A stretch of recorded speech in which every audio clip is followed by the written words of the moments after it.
Hi guys, welcome back to TomTalks, and today we're doing our final album review for a main festival artist, as I believe this is the last person who has done. I might be wrong, but we are reviewing Family Only by Bru-C, which is Bru-C's fourth full-length project, and it's actually his first in 4 years. That Smile came out in 2020.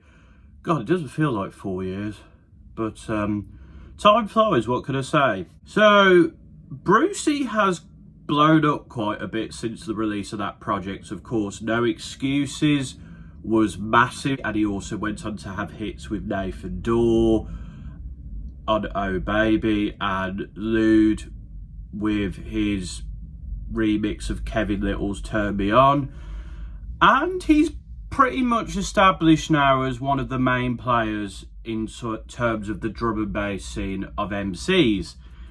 But Family Only kind of diverts away from sort of the vibes and the feel of No Excuses. It's a project that sort of reflects on mental health a lot, which Bru-C has done in the past, but on his more mainstream singles, it's been more about the party vibes. He is moving away from that a bit. There is some party type tracks here, but he does have sort of a feeling of talking about how you shouldn't rely on those things to get you by. He talks about the poverty he grew up in, how he's now established himself.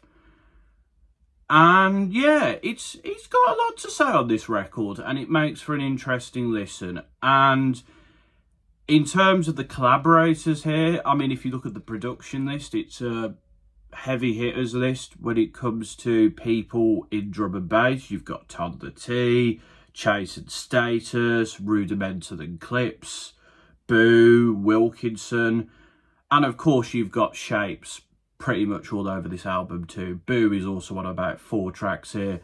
So you've got a very established list of drum and bass producers here. I do like the production overall. The only thing I'd have to say is it can be a bit one note at times. I think the standout moments is probably Chase and Status on 10 Toes, which has a bit of a Badadan feel, but it's not quite as like grimy and dark as that. It's a bit more of a summery version of Badadan, I guess. Millionaire, I love the production on that. This sort of wah. It really gives it a bit of an edge, and then in the second half it goes in a bit more of a bassier direction. Wild feels a bit more chilled and a lot of fun. And Paradise as well, a track with Wilkinson. Wilkinson does a really good job here.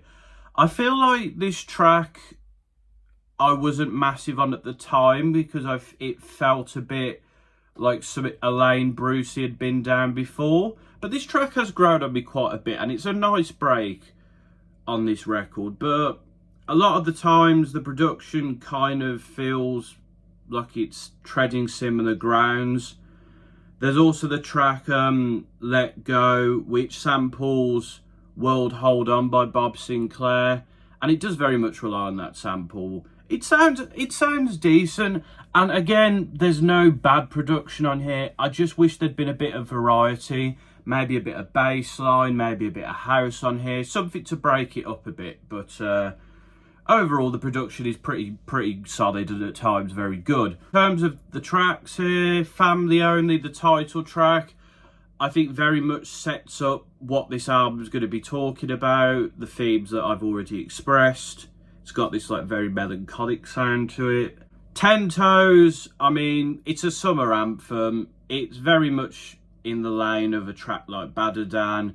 You've got great performances here from MC Spider, General Levy and X-Man. They all do fantastic jobs here. It's a great posse cut.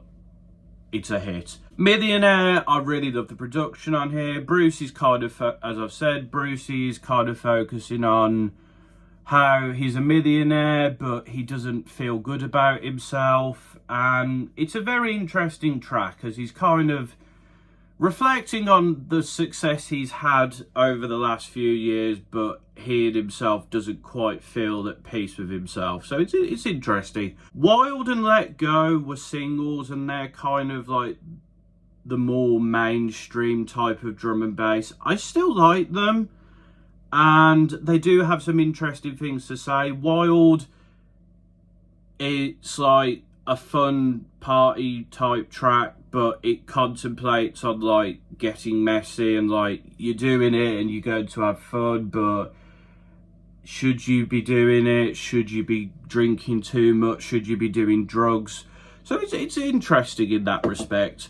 Let Go, again, kind of talks about a lot of things, but he also mentions something to do with the Matrix, and when people start talking about that, I kind of tend to tune out because it's rather silly. You know, there's some stuff to this track. Again, it's my least favourite on here. I still find it decent enough, but it just doesn't do it for me, and the content's a bit all over the place here. No Excuses obviously still works as a fantastic skanking anthem, but considering the themes of this record, it does feel a bit out of place on here. I wonder if it's a matter of the label saying this is your big hit, it needs to be on the album somewhere, but still goes off, just feels a bit weird in the context of the album. Is What It Is, I think, is a really good track as well. It's kind of talking about trying to escape the monotony of daily life. Again, looking at those themes of like people using drugs or alcohol to try and escape that, but there's other ways of it. Songer fits the topic very well with him when his verse, and he sounds hungry here. A Little Sound isn't on here too much, but does a good job and sounds good vocally. You get to like what I think are probably the two best tracks on the record, which is Stole, which is Boo's production with Maverick Sabre and Jar Digger.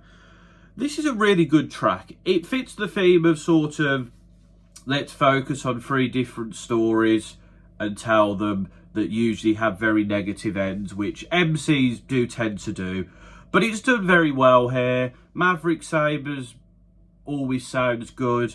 Jar Digger's verse is really good and very focused, so are Bruce's. The topics are a girl who is preyed upon for her looks and is spiked, someone whom is pressured into doing a pill and then passes away, and then a girl who, due to the pressures of university and her sexuality, ends up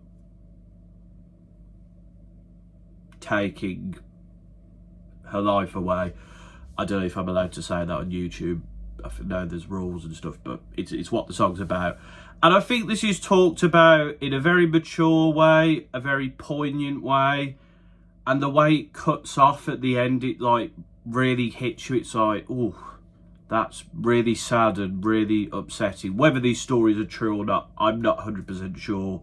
Yeah, it's a really poignant moment on the record, and it also shows that Bru-C has come a long way as a lyricist, because when he's talked about stuff like this before, he does occasionally have odd lines like watching you kip like I was racist. And lines like that do take you out of a track, but there's no lines like that on this record. So I'd say as a lyricist, he has improved a fair bit in the last 4 years. So I've got to give him that. And then Say Goodbye kind of focuses more on people in Bruce's life who've took their own lives as well. It's very sad, it's very poignant, and it does a good job of talking about how men need to talk to each other and stand up for each other, and the issue of suicide and male suicide in particular. I think it does a really good job at that, and these two tracks stand out to me as some of the best sort of tracks from a rapper when it comes to mental health. So I have to give props to Bru-C for that, because he has been talking about this kind of thing for years, but he's done it really well here. And then the final tracks I'm going to talk about, Rise Up features Wretch 3-2, and Wretch gives a pretty good verse on here. It's an interesting way to end the album, because it's kind of a call to arms for people to sort of stop engaging in these vices and to sort of stand up and fight back against the people who were trying to withhold people's lives. And it's an interesting way to end the album, and I think it kind of summarises very well what the tale that Bru-C has been trying to tell on this record. And then, of course, the album ends with Cheeky. The majority of skits here have been focusing in on talking about positivity and mental health. But Cheeky's a nice way to end the album. It features, I believe, Bru-C's son rapping. And it's a cute little moment. And I think it's a nice way to end this record that has been quite heavy. It's quite dark at times. It's a nice way to sort of end it and to say, you know, there is light at the end of the tunnel. And, you know, there is fun to be had in life and in the world. Overall, I think this is a pretty good record. I feel like it could have been a bit more focused at points on the topics at hand. I feel like the production could have been a bit more varied as well, personally. But I think Bru-C's done a really good job here. I feel like this is his most lyrical album. And it's got his best verses on here, personally. I think for fans of Bru-C who want the sort of bangers side to him, you do get that a bit here. But this album, it's got a bit more meat to it than some of the singles people who've got into Bru-C over the last couple of years might expect. But overall, I'd give this album probably a 7.5 to an 8. I think it does a really good job. I think it could be improved in aspects, but I think Bru-C is at his best lyrically on this record. I just would like to hear him over a few different productions and maybe focus down a bit more in certain areas. But that's my thoughts on Family Only by Bru-C. Let me know your thoughts in the comments. And until next time, this has been another TomTalks.